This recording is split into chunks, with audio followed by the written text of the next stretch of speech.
4 Marocaines qui font rayonner le Maroc et qui montrent de plus en plus que les modèles de réussite ne viennent pas toujours du nord vers le sud, mais qui viennent de plus en plus du sud vers le nord.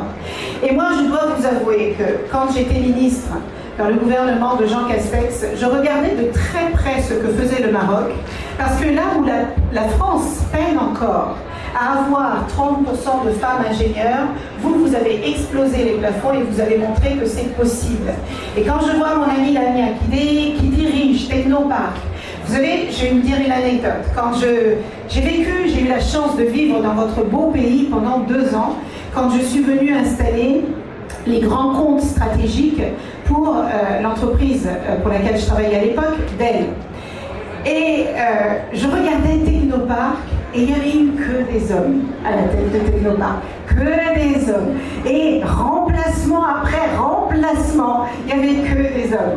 Alors je ne vous cache pas la joie qui était la mienne quand j'ai vu cette grande dame prendre cette responsabilité, pas parce que c'est une femme, mais parce qu'elle allait montrer à un tas de jeunes filles qui se disent que peut-être cette place n'est pas pour elles, qui se disent qu'elles ne peuvent pas participer au développement du Maroc, qui se disent qu'elles n'ont pas le droit d'innover, d'inventer, de créer et de participer à la construction du Maroc de demain. Grâce à ces femmes, ces petites filles peuvent se dire « moi aussi, un jour, je deviendrai ça ».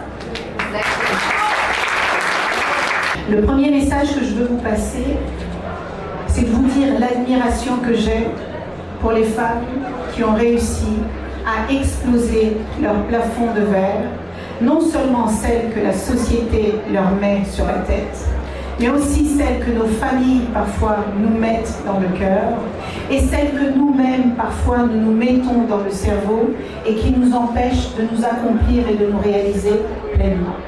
Comment se fait-il qu'au niveau mondial aujourd'hui, on est à peine 30% de femmes dans un secteur qui est en train de transformer le monde? Comment est-ce que c'est possible aujourd'hui encore qu'une jeune fille qui dit à son professeur « je veux devenir électromécanicienne », qu'elle puisse s'entendre dire « mais n'importe quoi, c'est pas un métier fait pour les filles ». Alors vous savez, on vit à une époque où on croit que pour que les femmes trouvent leur place dans la société, il faut que ça se joue contre les hommes. C'est faux. On a besoin de nos hommes. On a besoin de vous pour inspirer vos filles. On a besoin de vous pour dire à vos épouses « j'ai confiance en toi. Et si tu penses que tu peux réussir dans ce domaine, eh bien je le pense avec toi.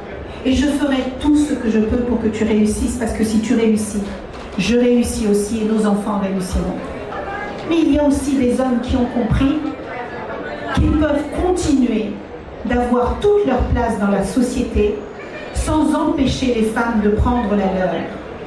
Et que la meilleure manière pour notre humanité de se porter mieux, d'avancer et de progresser, c'est que nous ayons un meilleur équilibre dans cette société qui est en train de se mourir parce qu'on pense que pour briller et pour réussir, on a besoin de dominer l'autre et de lui montrer qu'il est inférieur, qu'il est incapable et qu'il est fragile.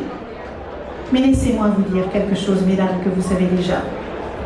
Les femmes ne sont ni fragiles, ni bêtes, ni incapables, ni incompétentes. Il n'y a aucune chance pour que le Maroc devienne ce pays extraordinaire qui va rayonner non seulement sur le continent africain, mais dans le monde entier, si vous laissez de côté 50% de vos forces vives, de vos talents et de vos intelligences.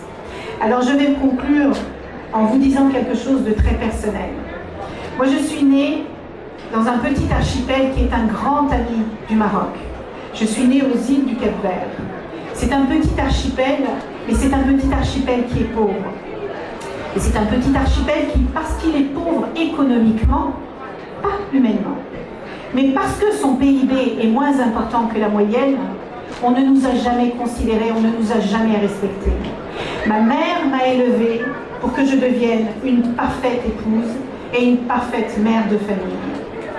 Mais je crois que notre rôle, à nous les femmes, et je ne saurais pas vous expliquer pourquoi une petite fille noire, née dans un pays pauvre, a toujours rêvé que peut-être pourrait apporter à ce monde plus que ce qu'on attendait d'elle. Et cette flamme, cette foi que j'ai toujours eue dans le cœur, m'a permis de créer ma première entreprise à l'âge de 20 ans. Elle m'a permis de rentrer dans le monde des nouvelles technologies à l'âge de 30 ans.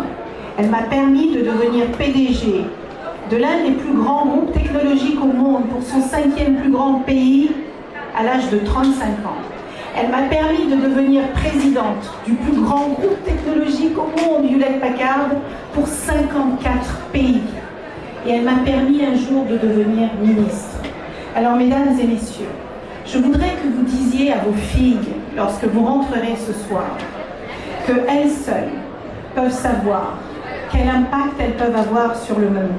Et si elles pensent que c'est en entrant dans le monde des nouvelles technologies qu'elles vont pouvoir créer, qu'elles vont pouvoir innover et qu'elles vont pouvoir inventer des outils qui vont permettre de rendre ce monde meilleur, et que grâce à elles, des petites filles qui vivent dans l'Atlas marocain, à 10 ou 15 km de la première école, pourront avoir accès à ces études. Que grâce à elles, un médecin au Maroc pourra faire une opération à cœur ouvert en étant soutenu par un médecin à Singapour. Que grâce à elles, peut-être qu'il y aura des femmes et des hommes qui n'auraient pas pu rêver d'aller dans l'espace, mais qui iront encore.